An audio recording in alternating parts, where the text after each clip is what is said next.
2025 is a super hard year. And when we're talking about hard, I'm talking about grocery prices going up. We're talking about insurance skyrocketing. We're talking about just everything went up so much over the past few years that the younger generation that are in their 20s now don't even know where to start. They can't figure out what they're going to be doing next. How do you even get into a career, transition from a job into a career, how much money they have to have saved, how expensive everything gotten. And this is what we're going to talk about in this video, because life has gotten just so expensive that a lot of people just can't afford to live the normal American life, not even thinking about the American dream, because it's so unattainable for most people that it is just absolutely crazy. And whenever I talk about it, and whenever I see my viewers, some of you guys are in your retirement age and you guys don't have too much to worry about. But for these younger people, it is just crazy to see there's no guidance. They don't even know where to start because they're looking at AI competition. And I got a good story for you guys coming up here, and about Allie, what happened to her like a little while ago, talking about upwards mobility, getting promotions and something like that. And we're gonna kick this video off with watching this young woman completely don't know what to do. So let's watch this one. I am beyond terrified of my financial situation. I was supposed to have 10K saved up at this point in time, and I only have 4. I'm about to move into an apartment, and this was going to be kind of like a safety net since I have no safety net financially, emotionally. Like, I might not be doomed to homelessness at this point in time, but it feels that way. Like, I don't know, it scares me so bad. And I know that we're all dealing with financial problems. I know that I'm not alone in this, but it's like, how do you cope? How do you cope with that uncertainty? How do you navigate life with financial uncertainty, no emotional support? Like, I don't know. Just sharing this because you're not alone if you're in the same situation. I don't know. I've honestly never met anyone in the same exact situation as me. So I don't even know if there's people out there. Like, I don't know. So when we look at the comment section, only 4K? Girl, I have $200. I can't even put into my 401 because I'm trying to survive. I'm 24. Same. So you're seeing that there's so many people trying to make it. They can't save enough money. They got a little bit here, a little bit there. They're just trying to scrape by. And the easiest solution for most of these people, from a European perspective, from where I came from, is to transition your job into a career. I know it's not easy, and you got to have the right skill sets. You got to have the right degree nowadays, because the job market's just so saturated, and people get 10,000 applications for a few hundred jobs. So be aware that it's not easy. Nothing comes easy nowadays. But please like and subscribe. I know 80% of you guys are not subscribed to my channel that watch it on a regular. So make sure that you like and subscribe and hit that bell notification so when I upload you get a notification. So when I talk about opportunities, I talk about grasping in your field, it is hard. It is. And you can see back to when the United States got colonized. When European settlers came, they had to move from the east to west, and going there, they didn't really know, and so they had to make the best of it. It was uncomfortable, it was cold, it was long, and they came out west for gold and everything else. So it wasn't easy, and this is how a career is too. It's hard. You gotta fight for it, and when you're gonna do something, you gotta do it right, and especially when somebody's gonna give you a chance. And one of these chances was Allie's, and Allie had this opportunity once where she got a job, and she said, okay, I'm gonna really try to make it. And so what did she do? She came early, stayed kind of late, and then somebody else asked her online on TikTok about that. It's like, hey, what do you recommend? And she said, stay early, prep your documents, get the day started, and then take notes at the end of the day, and just kind of revamp the day, and then kind of come early, leave late, right? And this got so much publicity on her end that people called her office, and legal had to get involved because they were talking about this is unethical, this is unhinged, you name it, they called her. They blew up the company's phone lines, and they had to then get legal involved. And Allie had HR meetings, legal, and they literally the legal department, and this was a bigger company, had to go through all of her content to make sure that it didn't violate their guidelines. And it was funny because this was a general statement. And people said, oh, I'm hourly rate. I wouldn't spend a minute at my job unpaid. This is just undoable and everything else. And to Ellie's defense, it really treated her nicely. All these places that she worked at, if she gives a little bit extra or just a little bit of time and everything else, it always treated her really nicely. And people got so mad, legal had to get involved. So my advice to you is always to give and take in proportion. So depending on the times that you're in, you give a little bit more, and sometimes you take a little bit more. But you can't think like, oh, I'm always going to be take, because you're seeing now that people are getting laid off, they can't get other jobs. It is a dire job market, and who wants to hire somebody that's constantly take? And this is just the world we're living in 2025, where jobs are hard to come by. Money's hard. Money's, most people have no money. They're hard up for money. That's the word I was looking for. And it is just absolutely bananas. And people nowadays are like, let me ask you for advice and all this other stuff. And when you look at these comments from their TikTok video a long time ago, people now were like, oh, yeah, this didn't age very well, did it? You should have done it and you would have still had a job. So yeah, this is how it comes around and goes around. So you got to be aware of what you do now will impact you later on. And when you're in your 20s, I feel like you have a way thicker skin. You can kind of go through some harder times where you're like, I'm going to really give it my all to kind of make connections, to get a hold in my field, to transition from job to career and then make a career out of it, to make money, to do all this other stuff.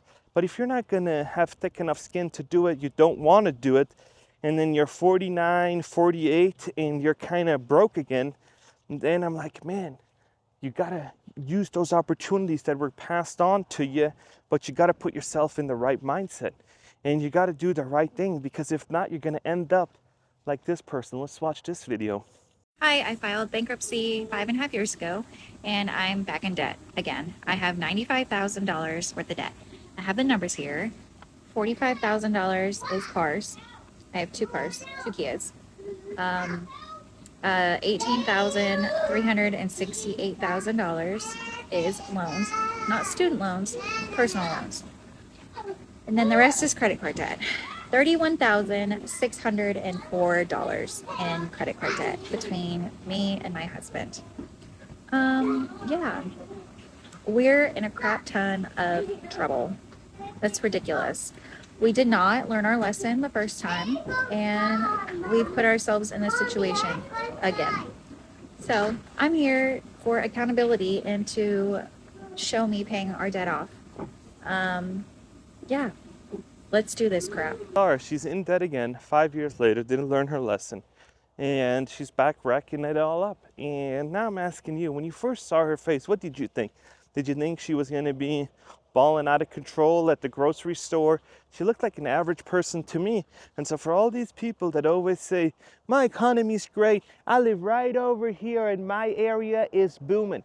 Well, if you're in credit card debt, you're doing all kinds of stuff, it's a false positive. You can think you're doing good, yeah, but personally, when you're looking at it a little bit deeper, it's not going good at all. In that, thinking about filing for bankruptcy again, doing all this kind of other stuff. And this is why it's so important to live within your means, trying to position yourself into a career and kind of do the hard part now. Just do the hard part now. When you're in your early 20s and 30s, you can do it. When you're in your 40s, 50s, you want to take a step back and be like, you know what, I did my dues, I did my time. Now I'm just going to let somebody else do it. But it's not going to come easy. You got to network, you got to get rejected, you got to do all these other things before you can get the 6-figure plus jobs where it's like, oh, it's kind of easy to do now. I'm not doing too much at work, or I'm a VP at this company now, doing all this other stuff. So it is absolutely important that you set your 20s and 30s up for success. And that might be that you need to cut out going to nightclubs, going out drinking, doing all this kind of other stuff, and just stop it for a little while and make sure that you're setting yourself up for success. Because when you're living off of student loans and you're going to go out, you're going to pay 3-4 times for that night that you did what it originally costed you. So just be aware of all these little pitfalls. And I feel like college, that's what they should teach you. They should teach you how to handle, or high school, that's what they should teach you. How to handle your money, how to make sure that you're going to get ahead in life, how to design your life according to what your desires are. If you want to live a little bit, work a little bit, and then backpack South America, come back, live again, work, and then do North America, then Europe, then Asia, and all kinds of other stuff, you need to design that. You need to make sure that you're setting yourself up that that's what you want to do. And there's no right or wrong in that case scenario, but you just got to set it up so it fits you. And I feel like nowadays people are so like kind of lost that they can't find out where to go, what to do, and how to even go about it. And one of the easy ways is just find a job, like find a career like engineering or something else. And I'm like, oh, engineering, that's what everybody says. Engineering's hard too. I know everything's hard. But this was Kevin O'Leary always said, get an engineering degree or a math degree and then go into computer programming or computer science, something like that, where you then have upwards mobility and becoming a manager, tech, or whatever it is that you're going to desire. And I know tech layoffs are here and have been coming, and they might be coming more, but there's also going to be opportunities. When somebody falls, somebody rises. And people always say, this is so doom and gloomy. No, it's not. You just need to be in the right room where they make the decision and that they'll benefit you. And if you ask these Congress people about stock trading, they're in the right room. They make millions of dollars. And you can do that too. You're just in your area, in your situation, where your company or your household, whatever it is, you can make these small adjustments to kind of benefit you. You just need to know how to capitalize on them, how to do the right thing, and make sure that you jump on the right opportunity and not the wrong one. But there's opportunities like crazy when you move to the United States and when you're in bigger cities like LA, New York, Chicago. There's always meetups, there's always networking events, and you never know who you're gonna meet. But you gotta get out of the couch, turn off Netflix, and go out there. And that's the hardest part. You can say, hey, I'm gonna do it once a month. I'm gonna go to a networking event and just meet people. But people don't wanna do that. They're like, oh, I'd rather just sit at home. Maybe I go with my buddies down to the local brewery and just drink a few beers. And there's nothing wrong with it. But when you're going to these networking events, you put yourself out of your comfort zone. You might learn something or go to Toastmasters, do something. And it is so hard for people to kind of get ahead when you're doing that. And it is tough in 2025 when everything just kind of shows you that it is not 2019 no more, where everything was handed to you. You had free money and you had good cars and everybody was working and having stuff. And the economy shifted. And now it's not free money anymore, expansion at every cost. No, now it is profitability. And you got to get on the game of AI. And I've been saying this a long time. If it's a bubble or not, that's debatable. But what you got to do is you got to follow company trends. Start learning how to use AI. What AI systems are out there in my field? How can I do that? Maybe let me go to a conference. Maybe I can ask my boss, hey, I would love to go to this conference. What do you think? And this can benefit us. I'll write us a report afterwards and something like that. Or maybe there's a conference in your town on Saturday and says, let me just swing by and see, without me being like, I need to get paid for my time. No, because when you're going to go to a conference on Saturday, those are going to be your connections you made. And just do it. Spend a little bit of time fostering your own network and doing all kinds of stuff. You will see it will treat you very, very nicely. But what you got to do is, like everything in life, every effort is going to be upfront. You've got to invest, and then you get something out of it. And you can't build a network overnight. So for those people that are worried about being let go, start building. And don't wait for weeks or months. And then once you got the pink slip, you're going to go rage crazy on LinkedIn and everywhere else and post on Facebook. I need a job. I'm going to put a I'm going to give a $20,000 bounty to somebody that will hire, that can put me in touch with a recruiter that I actually get hired. I've seen it on LinkedIn. There's been people that said, if you point me to a job and I stay for 6 months, I write you a $20,000 to $40,000 check. But then they had the requirements. So we got to be a VP of engineering or something like that. And it's like, no, you are one of these clickbaity ragers, and I know how this is going to go if you're going to get hired. You're one of these pain in the ass people that are just going to be, I want it my way, and they're probably going to get fired one day before you're going to get paid again, and you're going to get your $20,000, $30,000 because they're just an asshole to work with. And so be aware of all these pitfalls and start learning AI, start networking, ask AI for networking scripts, do it all. But yeah, this is life in a nutshell.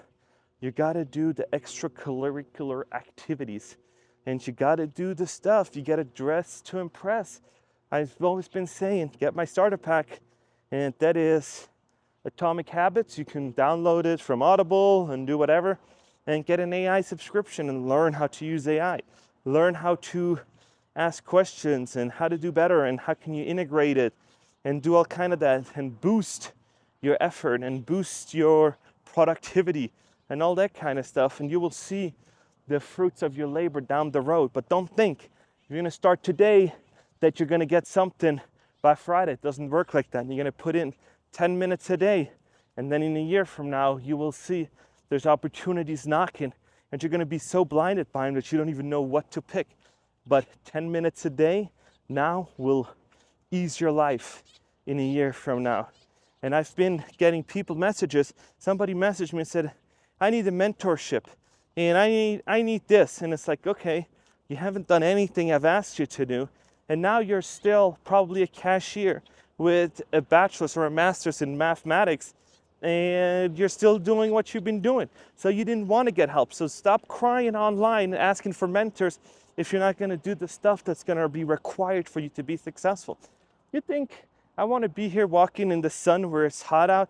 No, I'd rather be at home watching Netflix or doing something else in air-conditioned rooms. But every day I got to walk my 15 minutes, and sometimes I take 1 or 2 days off, but I shouldn't. But I was like, I had family in town doing all that. But yeah, every day, doctor told me, you got to walk for 20 minutes, get my exercise in. So that's what I'm doing. And once you're doing that, it becomes a habit, and I kind of now make videos, so that's a habit too. So I encourage you to do the same thing. Find a habit, find something that fits you, and hopefully it's in your field and will give you more opportunities. And maybe start posting online. If you haven't, connect with me on LinkedIn or give me a follow. And yeah, I appreciate it. And thank you so much for watching. If you haven't and you like this type of content, please like and subscribe. And yeah, got 11,000 followers. It's pretty cool seeing some of you guys have good conversations in my comment section, so try to read them. So yeah, I appreciate you guys. Thanks so much for watching. And it is getting hot, so I have to go back to work, and I'll see you guys in the next one.